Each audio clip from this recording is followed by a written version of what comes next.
ಆತ್ಮೀಯ ವಿದ್ಯಾರ್ಥಿಗಳೇ, KVP ಕ್ಲಾಸಸ್ಗೆ ಎಲ್ರಿಗೂ ಹಾರ್ದಿಕ ಸ್ವಾಗತ. Heartily welcome to you all for KVP classes. 10th Standard Second Language English Videos Part 1. A Hero R.K. Narayan. Modeled Reading Madari Odu. Reading aloud or model reading is very important. You are missing this activity because of this pandemic COVID-19. Reading aloud helps you to learn pronunciation, stress, intonation, voice modulation, facial expression, etc. And moreover, you learn the lesson to some extent before you go for actual study. ಗಟ್ಟಿ ಓದು ಅಥವಾ ಮಾದರಿ ಓದು ಬಹಳ ಮಹತ್ವದ್ದು. ಈ ಜಾಗತಿಕ ಮಹಾಮಾರಿ ಕೊರೋನಾದಿಂದಾಗಿ ನೀವು ಈ ಚಟುವಟಿಕೆಯಿಂದ ವಂಚಿತರಾಗ್ತಾ ಇದ್ದೀರಿ. ಗಟ್ಟಿ ಓದು ನಿಮಗೆ ಉಚ್ಚಾರ, ಧ್ವನಿಯ ಏರಿಳಿತ, ಸ್ಟ್ರೆಸ್, ಇಂಟೋನೇಷನ್, ಫೇಶಿಯಲ್ ಎಕ್ಸ್ಪ್ರೆಷನ್ ಮುಂತಾದವುಗಳನ್ನು ಕಲಿಯೋದಕ್ಕೆ ಸಹಾಯ ಮಾಡುತ್ತದೆ. ಅದಲ್ಲದೆ ಓದುವುದನ್ನು ರೂಢಿ ಮಾಡಿಕೊಳ್ತಾನೆ ಒಂದಿಷ್ಟು ಪಾಠವನ್ನು ಕೂಡ ನೀವು ಕಲಿತೀರಿ. Now I will read out this lesson loudly. Just listen carefully while watching the video. Once I complete the reading, you open the lesson in your book and read out aloud. If you come across any difficulties while reading, watch the video again and practice reading. Now let's start the reading activity. ಈಗ ನಾನು ಈ ಪಾಠವನ್ನು ಗಟ್ಟಿಯಾಗಿ ಓದುತ್ತೇನೆ. ನೀವು ಈ ವಿಡಿಯೋವನ್ನು ಗಮನವಿಟ್ಟು ನೋಡ್ತಾ ಆಲಿಸ್ತಾ ಹೋಗಿ. ನನ್ನ ಓದು ಮುಗಿದ ನಂತರ ನೀವು ನಿಮ್ಮ ಪುಸ್ತಕವನ್ನು ತೆರೆದು ಈ ಪಾಠವನ್ನು ಗಟ್ಟಿಯಾಗಿ ಓದಿ. ಓದುವಾಗ ಯಾವುದಾದ್ರೂ ಶಬ್ದದ ಉಚ್ಚಾರ ಗೊತ್ತಾಗಲಿಲ್ಲ ಎಂದಾದರೆ ಮತ್ತೆ ವಿಡಿಯೋ ನೋಡಿ. ಬನ್ನಿ ಓದುವ ಚಟುವಟಿಕೆಯನ್ನು ಆರಂಭಿಸೋಣ. A hero R.K. Narayan. For Swami, events took an unexpected turn. Father looked over the newspaper he was reading under the hall lamp and said, "Swami, listen to this. News has been received about the bravery of a village lad who, while returning home by the jungle path, came face to face with a tiger." The paragraph described the fight the boy had with the tiger and his flight up the tree, where he stayed half a day till some people came that way and killed the tiger. After reading it through, Father looked at Swami fixedly and asked, "What do you say to that?"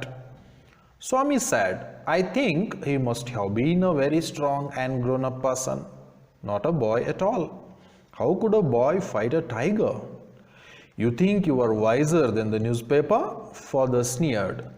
"A man may have the strength of an elephant and yet be a coward, whereas another may have the strength of a straw. But if he has courage, he can do anything. Courage is everything. Strength and age are not important." Swami disputed the theory. "How can it be, Father? Suppose I have all the courage. What could I do if a tiger should attack me?" "Leave alone strength. Can you prove you have courage? Let me see. If you can sleep alone tonight in my office room." A frightful proposition, Swami thought. He had always slept beside his granny in the passage, and any change in this arrangement kept him trembling and awake all night. He hoped at first that Father was only joking. He mumbled weakly, "Yes," and tried to change the subject. He said very loudly and with a great deal of enthusiasm, "We are going to admit even elders in our cricket club hereafter. We are buying brand new bats and balls. Our captain has asked me to tell you. We will see about that later." Father cut in, "You must sleep alone hereafter." Swami realized that the matter had gone beyond his control. From a challenge, it had become a command. He knew his father's tenacity at such moments. "From the 1st of next month, I'll sleep alone, Father." "No, you must do it now. It is disgraceful sleeping beside granny or a mother like a baby. You are in the second form and I don't like the way you are being brought up, he said and looked at his wife who was rocking the cradle. Why do you look at me while you say it? She asked. I hardly know anything about the boy. No, I don't mean you, said father. If you mean your mother is spoiling him, tell her so, and don't look at me, she said and turned away. Swami's father sat gloomily, gazing at the newspaper on his lap. Swami rose silently and tiptoed to his bed in the passage. Granny was sitting up in her bed and remarked, Boy, are you already feeling sleepy? Don't you want to hear a story? Swami made wild gesticulations to silence his granny, but that good lady saw nothing. So Swami threw himself on his bed and pulled the blanket over his face. Granny said, Don't cover your face. Are you really very sleepy? Swami leant over and whispered, Please, shut up, Granny. Don't talk to me and don't let anyone call me even if the house is on fire. If I don't sleep at once, perhaps I shall die. He turned over and curled and snored under the blanket till he found his blanket pulled away. Presently, his father came and stood over him. Swami, get up, he said. He looked like an apparition in the semi-darkness of the passage, which was lit by a cone of light from the hall. Swami stirred and groaned as if in sleep. Father said, Get up, Swami. Granny pleaded, Why do you disturb him? Get up, Swami, said father for the third time, and Swami got up. Father rolled up his bed, took it under his arm and said, Come with me. Swami looked at Granny, hesitated for a moment and followed his father into the office room. On the way, he threw a look of appeal at his mother and she said, Why do you take him to the office room? He can sleep in the hall, I think. I don't think so, father said, and Swami slunk behind him with bowed head. Let me sleep in the hall, father, Swami pleaded. Your office room is very dusty and there may be scorpions behind your law books. There are no scorpions, little fellow. Sleep on the bench if you like. Can I have a lamp burning in the room? No. You must learn not to be afraid of darkness. It is only a question of habit. You must cultivate good habits. Will you at least leave the door open? All right, but promise you won't roll up your bed and go to your granny's side at night. If you do it, I'll make you the laughing stock of your school. Swami felt cut off from humanity. He was pained and angry.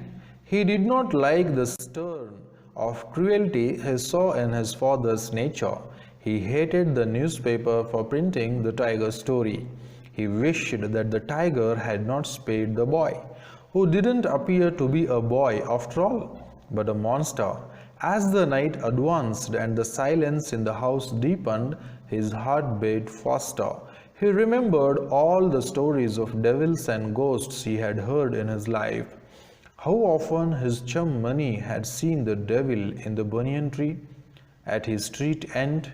And what about poor Muniswami's father, who spat out blood because the devil near the river's edge slapped his cheek when he was returning home late one night?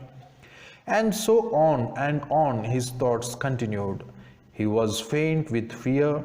A ray of light from the street lamp strayed in and cast shadows on the wall. Through the stillness, all kinds of noises reached his ears. The ticking of the clock, rustle of trees, snoring sounds, and some vague night insects humming. He covered himself so completely that he could hardly breathe. Every moment he expected the devils to come up to carry him away. There was the instance of his old friend in the 4th class who suddenly disappeared and was said to have been carried off by a ghost to Siam or Nepal. Swami hurriedly got up and spread his bed under the bench and crouched there. It seemed to be a much safer place, more compact and reassuring. He shut his eyes tight and encased himself in his blanket.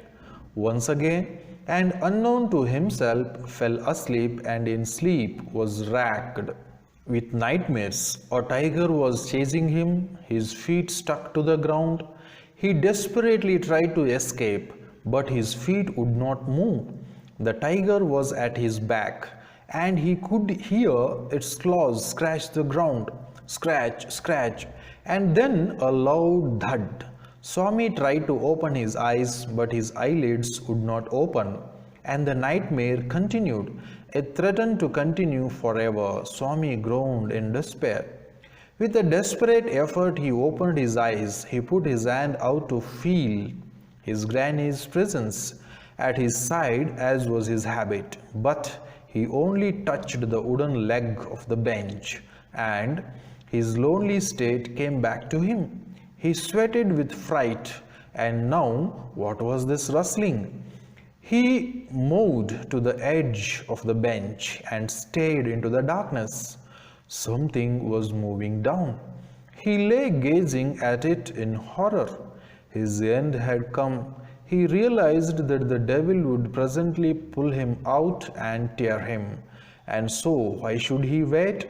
As it came nearer, he crawled out from under the bench, hugged it with all his might, and used his teeth on it like a mortal weapon.